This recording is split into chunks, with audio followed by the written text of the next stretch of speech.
গত আশ্বিন মাসের প্রথম তারিখে পূর্ব মেদিনীপুরের পাঁশকুড়া ব্লক এলাকায় একাধিক গ্রাম প্লাবিত হয়েছিল কাঁসাই নদীতে বাঁধ ভাঙার কারণে। বহু বাড়ি ঘর এবং কৃষি ক্ষেত নষ্ট হয়েছিল। এই বন্যার কারণে বেশ কয়েকটি নদী বাঁধ পাঁশকুড়া এলাকায় ভেঙে পড়েছিল, যার ফলে যোগাযোগ ব্যবস্থা প্রায় বিচ্ছিন্ন হয়ে পড়েছিল। রাজ্য সরকারের উদ্যোগে শুরু হয়েছে বাঁধ মেরামতের কাজ। তবে বাঁধের কাজ কেমন হয়েছে তা আজ খতিয়ে দেখতে আসেন জেলা শাসক পূর্ণেন্দু মাঝি। এদিন পাঁশকুড়া ব্লক এলাকার মানুর এবং জনদরা গ্রামে যান জেলা শাসক। তবে এদিন মানুর গ্রামের লক্ষ্মীকান্ত চক্রবর্তী ও তার পরিবার রীতিমতো ক্ষোভ প্রকাশ করেন। তারা এই বিষয়ে কি বললেন শুনে নেব। ডিএম যে আসছে আমি তো কিছু জানি না, জানলে তাহলে বলতাম। তা ডিএম বাবুকে বিশেষ করে অনুরোধ করতেছি যাতে আমি একটু বাড়ি টাড়ি পাই, এই ব্যবস্থা যেন করে দেয়। এই আর কি। আমি 7 মাস 7-8 মাস। হ্যাঁ, যেমন খাচ্ছি তেমন ঘুমাচ্ছি, কি রাত কি দিন কিছুই জানি না। বাঁধের উপরই বন্যায় বাড়ি চলে গেছে একদম সব কিছু নিয়ে। এখনো বাড়ি পাচ্ছি না।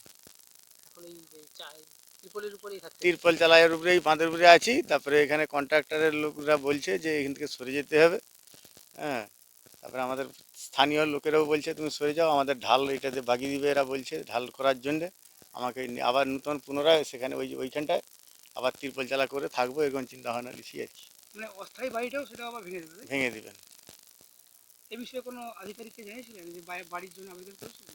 অনেকবার বিডিও অফিসকে গেছি, তারপরে অঞ্চলকে গেছি, যেথায় যা জমা দেওয়ার দরকার যা কিছু কাগজপত্র, হ্যাঁ সব কিছু জমাই দেওয়া আছে, কোনো কিছু হয়নি? কোনো কিছু হয়। এই এই এখন প্রচন্ড গরম, কতটা কষ্টের মধ্যে বাচ্চাদের নিয়ে? প্রচন্ড গরম হলেও আর কি করবো, থাকতে হবে তো, কিছু তো করার নাই। মাঝে মধ্যে বাতাস খাচ্ছি, গায়ে জল ঢালতেছি, এরকম করতেছি, আর কি করব আমি। ছেলে মেয়েরাও কাঁদতে চায়, তখন একটু বাতাস দিয়ে দিলাম, একটু জল ভিজিয়ে দিলাম, আর কি করব। কিছু তো আমার করার নাই। আমার ভগবানও নাই, কেউ নাই, আমার কেউ নাই, আমার কেউ নাই। ভগবানও চলে গেছে আমার কাছ থেকে। কোনো রকম পুজো আর্চা পর্যন্ত আসছে? ওই পূজা করি, যাও আসে খাই দেই ঘুরিয়ে, আর কি করবো। পরিবারে কতজন আছে? পরিবারে আমরা এখন 4 জন।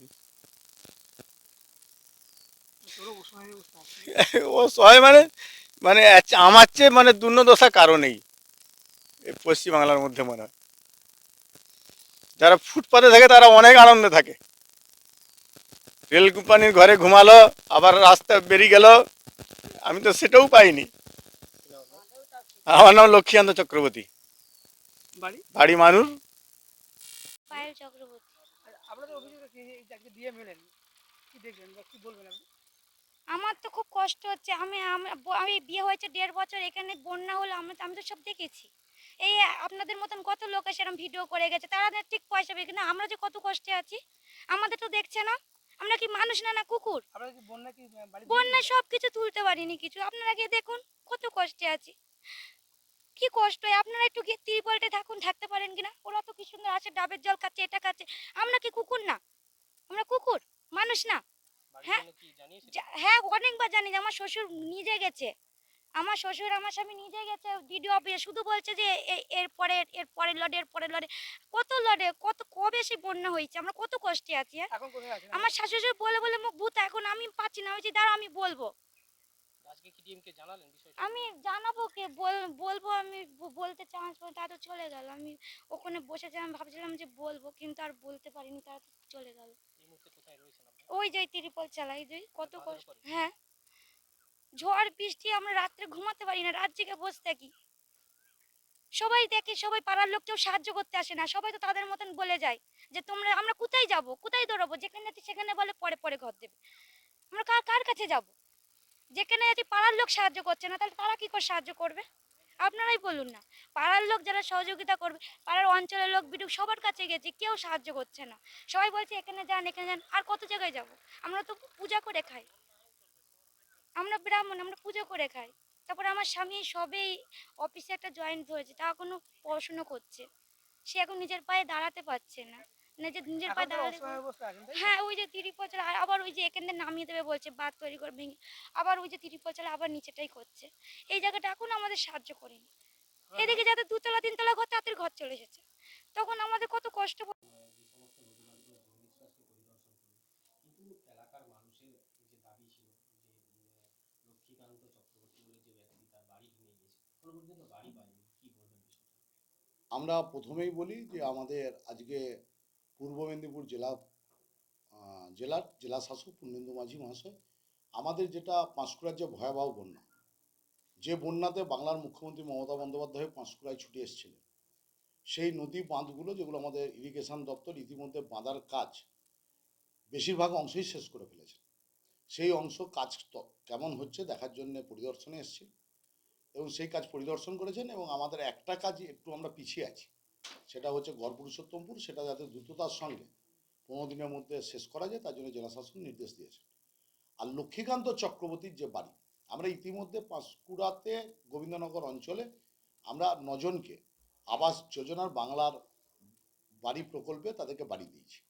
তাতে লক্ষ্মীকান্ত চক্রবর্তীর বাড়িও নাম ছিল, কিন্তু সরকারি আইনের লাল গিরোতে যেহেতু ওনার আবাস যোজনার লিস্টে নাম ছিল সেই জন্য ওনাদের নাম দিতে পারিনি। যে 9 জনকে আমরা বাড়ি দিয়েছি তাদের আবাস যোজনার লিস্টের নাম ছিল না, কিন্তু তারা যেহেতু বন্যাতে ক্ষতিগ্রস্ত হয়েছিল সে বাড়ি পেয়েছে। ইতিমধ্যে বাংলার মুখ্যমন্ত্রী মমতা বন্দ্যোপাধ্যায় যারা বন্ড করে বসেছিলেন তাদের প্রথম দফার টাকা দিয়েছে এবং দ্বিতীয় দফার টাকাও মে মাসে দিয়ে দিয়েছে। তো আমরা খুব আশাবাদী, লক্ষ্মীবাবুর নাম যেহেতু PWL এর লিস্টে আছে, আমরা হয়তো দ্রুততার সঙ্গে কয়েক মাসের মধ্যে বাংলার মুখ্যমন্ত্রী মমতা বন্দ্যোপাধ্যায় যেভাবে আবাস যোজনার টাকা দিচ্ছেন সেইভাবে তিনি টাকাটা পাবেন এবং বাড়ি করতে পারবেন। তিনি এই সময় রীতিমতো কান্নাকাটিও করলেন এবং এই অত্যধিক গরম এবং পাশাপাশি বৃষ্টি সব মিলে অসহায় অবস্থা দিন কাটাচ্ছেন। আমরা পুরো ব্যাপারটাই বুঝতে পারছি এবং এটাই জেলা শাসকের মাথাতেও আছেন, নলেজে আছেন। উনিও বিভিন্নভাবে চেষ্টা করেছিলেন, কিন্তু সরকারি যে নিয়ম বা পোর্টালের যে সিস্টেম সেই অনুযায়ী ওনাকে এবারে বাড়িটা আমরা লিস্টে থাকাকালীনও দিতে পারি, কিন্তু আশাবাদী আমরা কয়েক মাসের মধ্যে ওনাকে আমরা বাড়িটা করে দিতে পারবো। বিজেপি অভিযোগ করছে যারা সাধারণ মানুষ তাদের বাড়ি দিতে পারছে না, অথচ যাদের দোতলা বাড়ি রয়েছে বিজেপির অভিযোগের কোনো প্রশ্ন নেই, উত্তর নেই।